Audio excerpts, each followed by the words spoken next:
नमस्कार, अंजलीज रेसिपी चॅनलमध्ये तुम्हा सर्वांचे मनापासून खूप खूप स्वागत आहे। तर आज आपण बघणार आहोत मस्त अशी रेसिपी, मेथी आणि मूग डाळीच्या खमंग आणि पौष्टिक अशा पुऱ्या। लहान मुलं तर खूप आवडीने खातात या पुऱ्या। तर त्यासाठी रेसिपी पूर्ण बघा आणि रेसिपी आवडली तर एक लाईक करा। चला तर बघूत कशी रेसिपी। श्री शिवाय नमस्तुभ्य मैत्रिणींनो, मी अंजलीज रेसिपी चॅनलमध्ये तुम्हा सर्वांचे मनापासून खूप खूप स्वागत आहे। आज आपण बघणार आहोत अतिशय पौष्टिक आणि हेल्दी अशा मेथी आणि मूग डाळीच्या पुऱ्या। त्यासाठी साहित्य बघू। इथे घेतलेली आहे फ्रेश अशी मेथी स्वच्छ धुवून। इथे एक वाटी मुगाची डाळ शिजवून घेतलेली आहे गाळ मस्त। एक वाटी गव्हाचं पीठ, एक छोटी वाटी बेसन पीठ, गरजे इतक्या हिरव्या मिरच्या, लसणची पेस्ट, थोडासा ओवा, 2 चम्मच सफेद तीळ, थोडीशी कोथिंबीर, 1 चम्मच जिरे आणि चवीपुरतं मीठ। सर्वात अगोदर आपण ही मेथी बारीक कट करून घेऊ। इथे मेथीची भाजी बारीक कट करून घेतली आहे या पद्धतीने। आता आपण पीठ मळून घेऊ। इथं थाटीमध्ये आपण ही मेथी काढून घेऊ।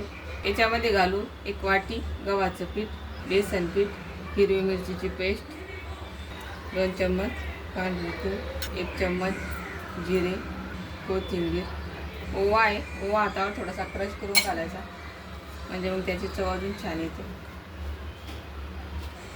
चवीपुरतं घालू मीठ।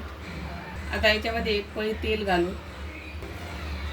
पूर्ण पिठाला तेल छान चोळून घेऊ।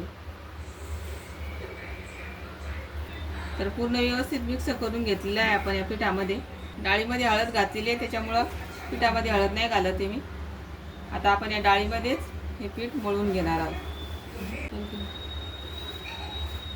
आपण चपातीला पीठ मळतो त्याच्यापेक्षा थोडंसं घट्ट मळायचं।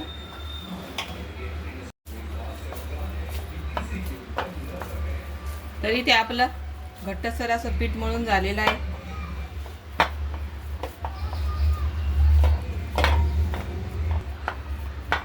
थोडासा तेलाचा हात लावून घेऊ। आता आपण पुऱ्या लाटायला घेऊ। पुरी बनवण्यासाठी आधी आपण लाट्या बनवून घेऊ। तरी ते आपल्या पूर्ण लाट्या बनवून झालेल्या आहेत। आता आपण पुऱ्या लाटून घेऊ। अगोदर कोरपाटाला थोडंसं तेल लावून घ्यायचं आणि त्याच्यावर लाटी ठेवायची। आपल्याला हवे त्या आकाराची आपण पुरी लाटू शकतो। तरी तर मी या पद्धतीने लाटून घेतलेली आहे पुरी, बघू शकता। आता आपण सर्व पुऱ्या या पद्धतीने लाटून घेऊ। तरी ते आपल्या सर्व पुऱ्या लाटून झालेल्या आहेत। आता आपण या तळून घेऊ। तरी ते आपलं तेल गरम झालेलं आहे। आपण आता पुऱ्या तळून घेऊ। पुऱ्या तळताना गॅस मोठाच ठेवायचा।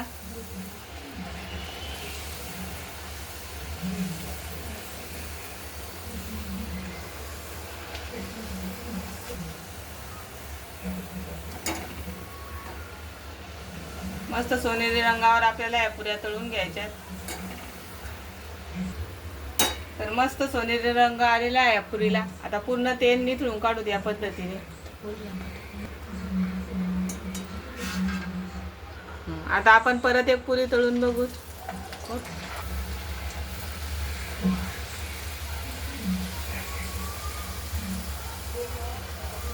मेथीचं असं काय वेगळं केलं की मुलं पण आवडीने खातात। तर तुम्हाला ही माझी मेथीच्या पुऱ्याची रेसिपी कशी वाटली नक्की कमेंटमध्ये सांगा। आणि अशाच माझ्या नवीन रेसिपी बघण्यासाठी चॅनलला सबस्क्राईब करा।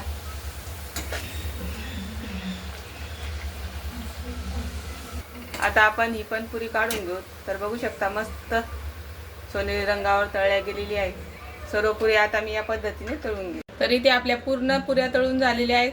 एकदम मस्त होतात या पुऱ्या। प्रवासात अगदी 3-4 दिवस आरामात टिकतात आणि लहान मुलांना तर खूप आवडतात या पुऱ्या। तर तुम्हाला एक पुरी मी तोडून दाखवते। तर किती खुसखुशीत झालेली ही पुरी बघू शकता। एकदम असा भुगा होईल तिचा, एवढी मस्त झालेली ही पुरी। ही पुरी तुम्ही सॉस सोबत खाऊ शकतात किंवा असेही लहान मुलं खाऊ शकतात। तर तुम्ही या पुऱ्या नक्की करून बघा। रेसिपी आवडली असेल तर लाईक, शेअर, सबस्क्राईब करा। धन्यवाद।